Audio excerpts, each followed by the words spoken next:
What's up, everybody? Steve Sallustio back with you for another exciting episode of Eagles on the Air.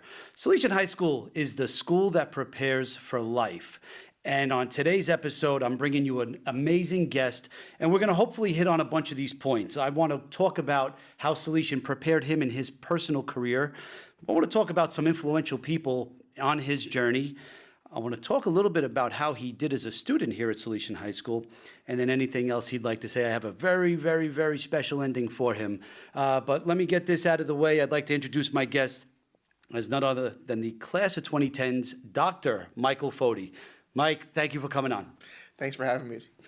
I tell you what, I remember you as a junior in my math class so vividly that calling you Dr. Foti might be tough for me. I might just, if Mike is okay. Mike is more than enough. That's all I wanted to hear. You're Mr. Sallustio, though. Sorry.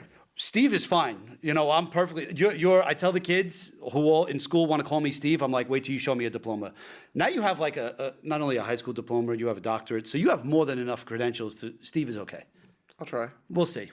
Either way. Mike, I just want to thank you for taking the time out of your busy schedule to come out here. If you've ever seen the podcast or if you're watching it at home right now, we start every episode off the exact same way. I want to hear from you. I want to know what your Salesian story is. I want to know how you came to know Salesian when you were a seventh grader or an eighth grader, what your journey was like, how you came to hopefully love the place, and anything else you'd like to add. So without further ado, Mike, what is your Salesian story? Yeah. So as you know, my brother also attended Salesian, Vincenzo Foti, class of 2008.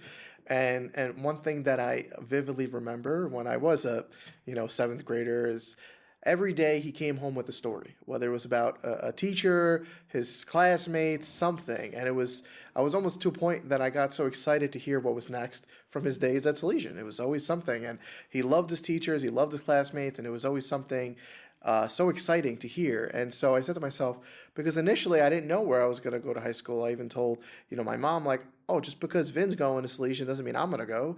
But after continually hearing that over and over again, I said, I have to. This sounds like an amazing place to go. And that's what brought me there.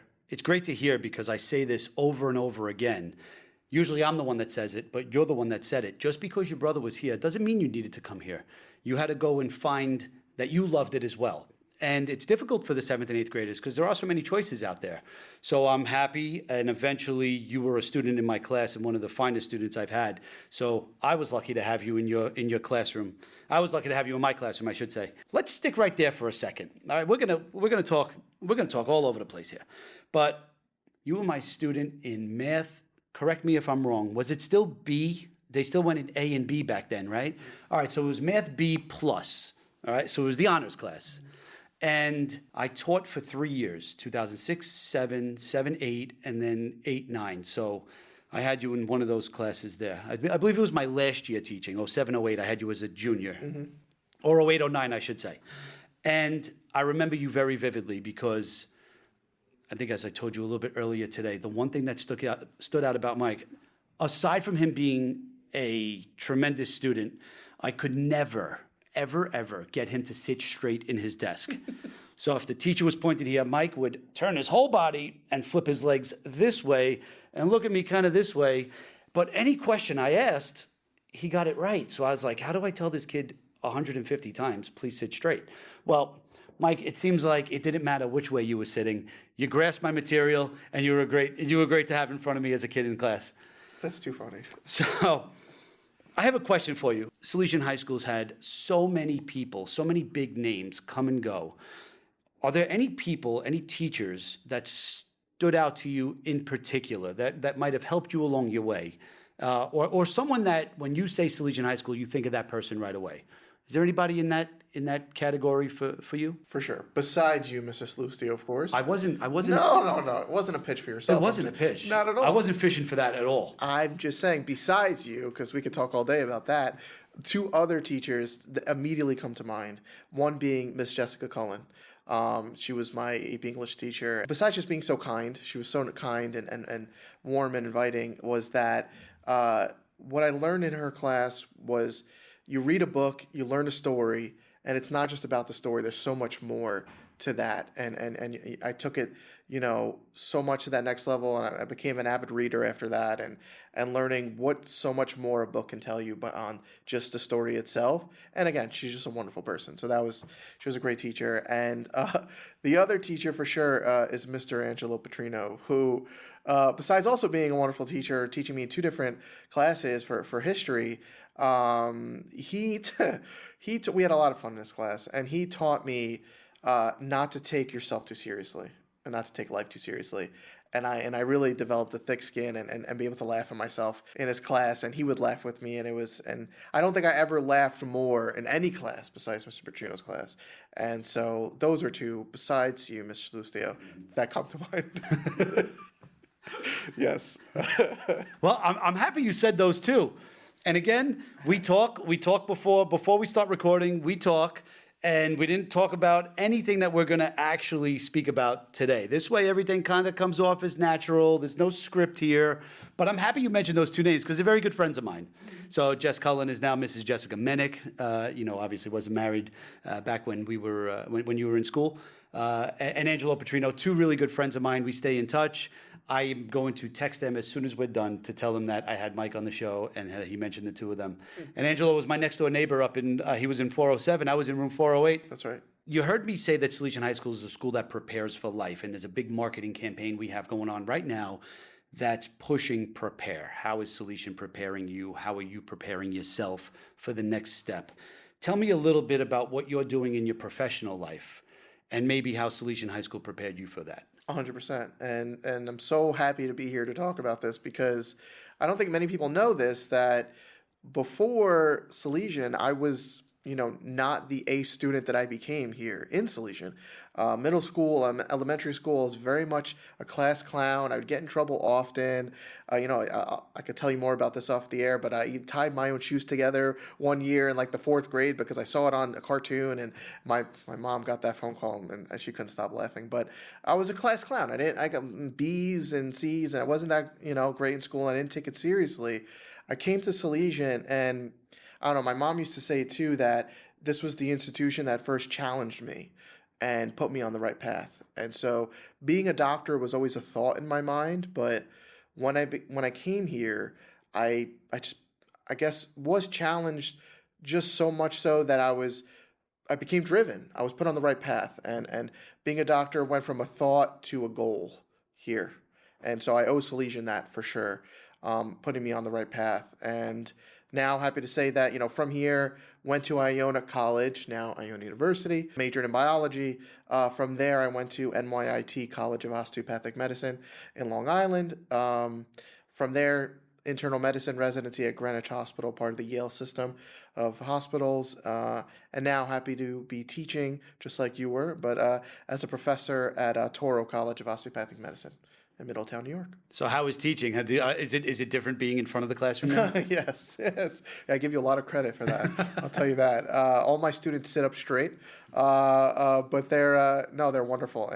And one thing I was just telling your wonderful students today is that what I found is that even though my whole life doctor, that was the thing that I was chasing, that title, what I learned in that process was my why, which was I just wanted a mentor. I wanted to be that person that students could come to, not just to learn the material and succeed and pass their exams, but also just to be there for them, be an ear to listen to, and that became so much more important than the title, and why I was more than okay with shifting away from practicing medicine and becoming a professor of medicine. I have to tell you, I've been here, this is my 20th year at school. And I was only in my third year when I had you, and my fourth year by the time you had graduated or were graduating. And certain young men come and go, and you can say, "Oh, I hope this guy's going to be, he's going to be good." This one you have to keep a little bit closer of an eye on. When I had you in class, even before I had you in class, how we get to know the underclassmen, even though I don't have them in class. I was excited to get you, and I was excited to get that entire group of the class of 2010. You in particular always displayed a tremendous amount of maturity. And I knew First of all, as an Iona grad myself, I was excited that you were going there. And I knew that whatever you did, you were going to be successful because my small sample size with you was your math teacher. And certain points in that class, it's some of the work was pretty difficult. And you never wavered. You put your head down, you figured it out, you asked for help when you needed it, and you got it. You got the help, and overall, the grades showed. So I am so proud to hear about this. I really am. And just more recently, us getting in touch and just staying in touch has meant a lot to me. So how about it's enough with the professional stuff. How about your personal life? How do we what's happening in the Foti family? That's exciting and busy. I'm happily married since June 1st, 2019. If I didn't get that date right, my wife would be upset. Yep. 2 wonderful children, my son Valentino, who's now 4.5 years old, and my daughter Vittoria, who's 2.5. So busy times. It is very busy, Mike. And the father of 2 boys, people have the nerve to ask me what I'm doing on the weekends. I say, I have no idea. Go ask my kids. That's right. Because all I'm doing is chasing them around. So it seems like they're probably busy, and it's only going to get, I want to say better. It's not going to get worse. It's only going to get better. That's because right. I love following them around. That's right. So stay energetic because those kids need it. Mm-hmm. So, Mike, I do this let's call it a segment here because this podcast has been going on for a while. I do a segment with guys. I want to call you a young alum, even though you're out of here. Going to be 16 years. It feels like yesterday. Let's still call you a young alum. I usually do this with guys that are graduated more recently. Can I use that terminology? But I'm going to try it with you. So if everybody knows, I dig over here and I pull out your old high school transcript. Don't give me that look. You know you're a good student. So we're just going to ask some random questions about Michael's academic journey through here. I'm going to skip all the detentions and all the other stuff there, please. I'm just kidding. I can imagine you probably never got one. All right. We're going to start with some easy questions here. Fine. All right. Oh, boy. 4 years. What was your overall rank? In the class? In your class, the class of 2010, what was your overall rank? That's an easy question first. Let's see, it's easy. I told you it was going to start off easy. I'm trying to make this easier. I'm not trying to stump you just yet. Thank goodness. This isn't Math B. I'm not trying to stump you yet. That's right. All right, so you were the #1 overall student.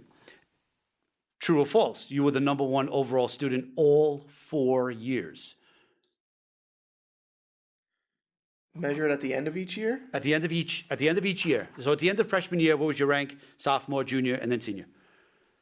I think yes. Yeah, 100%. It's true. You were #1 for all 4 years. Yes. So you never let anybody in. That's right. Oh man, I hope you don't drive like that. Let people merge in, Mike. Give somebody else a shot. You have an incredible transcript here, and I looked very closely at this. I almost needed a magnifying glass, literally, because I'm not getting any younger here. There is one. I don't want to say class. Let's say subject, if you understand what I'm saying. One subject, I can almost say it. I can't say it without almost giving a hint. There's one subject. You took this class 3 years, and all 3 years you had a perfect 100 average. Can you tell me what class? You're smiling, dude. You're smiling like I gave you the questions already. No, this is completely random. Didn't give me the questions. I think I know what this is. Now I hope you're right. Was it Italian? 100% it was Italian. Yeah. What? Do you speak Italian? That's why I took it. I love it. You make me sink it down in my chair. Okay, so 4 years, Italian 1, 2, and 3, perfect 100 average right across the board. Although you slipped up, you only got a 98 on the Regents exam.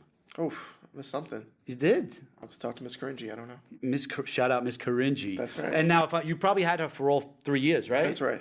Oh, that's amazing. Oh my God, we're talking Caringi, Cullen, Petrino. Reach out to them. I am, all of them. This is like a walk down memory lane for me too. Okay, since I can't ask this next question to a lot of people, this is going to be the toughest one, Mike. I'm not going to lie. I'll try to make it easier. I'm not going to ask it in a tough way. In 12th grade, your GPA was a 98.31. That was your GPA in 12th grade. Okay. What was your lowest average? I'd have to remember the classes too. Okay, can I give you the classes? Yeah. Okay, in alphabet, no particular order. Sure. Religion 12, AP English Lit, U.S. Government, Economics, Poli Sci, global issues, calculus, band, which you got an A in band, and phys ed. I could give you a slight hint if you need. I'm hoping you don't need it.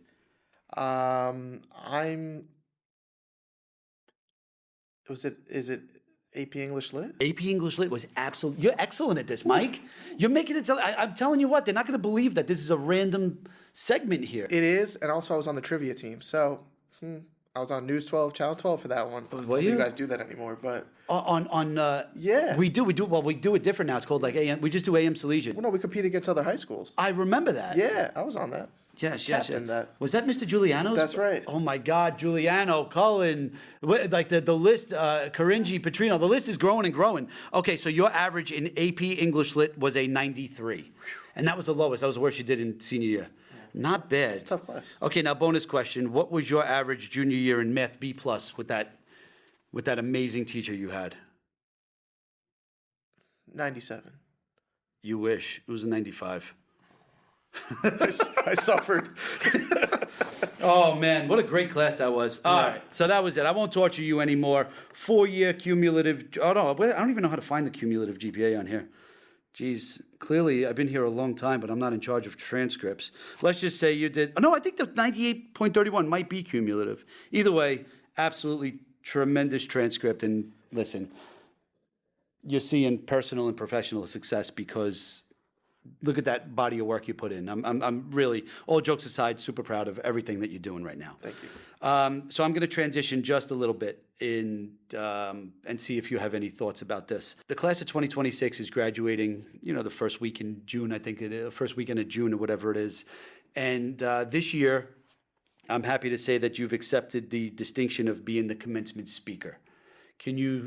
I did text you and say, if you see a phone call from Salesian, make sure you answer it. Can you take me through what that was like? Because it is quite an honor to get that call. So yeah. Well, from the text message, I had no idea what that was going to come next. But getting the call from Father Jim Huser was, and when he asked me, this honor was.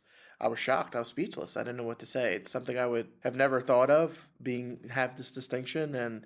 From a place that means so much to me and formed so many memories and put me on, like I said, the right path to where I am now. It's unbelievable, and I'm just again I'm excited to be able to share any wisdom that I can with this class and now hindsight, so much that I've learned since graduating Salesian, going through college, medical school, residency, and all of this, and just having so much that I wish I knew then that I can now hopefully impart on the next class. It was unbelievable. I think it's going to be great. I can't wait to have you up there. It's going to be the first time I have a former student of mine speaking in front of the class, in front of the graduating class.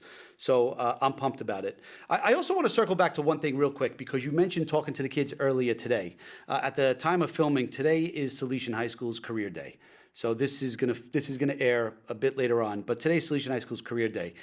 Real quick, and I don't want to take up so much of your time, but I definitely want to get all this out. What was it like coming back here? It's been a while since you've been back. So what was it like coming back, getting into a classroom, seeing some of the current students, and talking to them? It was unbelievable. Yeah. And I could see, kind of their eyes light up when talking about certain things and from my career, and they asked such wonderful questions, and a few students also approached me at the end and just thanked me and told me about their aspirations for the medical field, and it's unbelievable. It's like it feels like it was yesterday. Walking down these halls, I could remember, oh yeah, I know who was in that classroom. I remember being in that classroom. I remember this hallway. Although I will say on the other side, it's been very updated and renovated since I've been here. It's very beautiful, which is great. So at the same time, it looks a little different, but the feeling is there. And just it took me back very quickly, but it's been a beautiful day, and the students were very kind. They all thanked me, and it was very nice. It was almost surreal for me too, because this is my first year doing some alumni work, and I invited a bunch of younger guys. So to see them come back and I saw you. I was in your classroom for a little bit while you were speaking to the boys, and I just remember that young man in 11th grade taking my math class, and I said, like, how did we get here? So it's, I'll tell you how we got here. You put your head down, you did what you needed to do, you dug your heels in, and you're making something great of it. And that's really the moral of the story here. Hopefully you got those roots from Salesian High School, and hopefully those roots continue to grow and blossom for you. Real quick, I want to ask one last question about Salesian.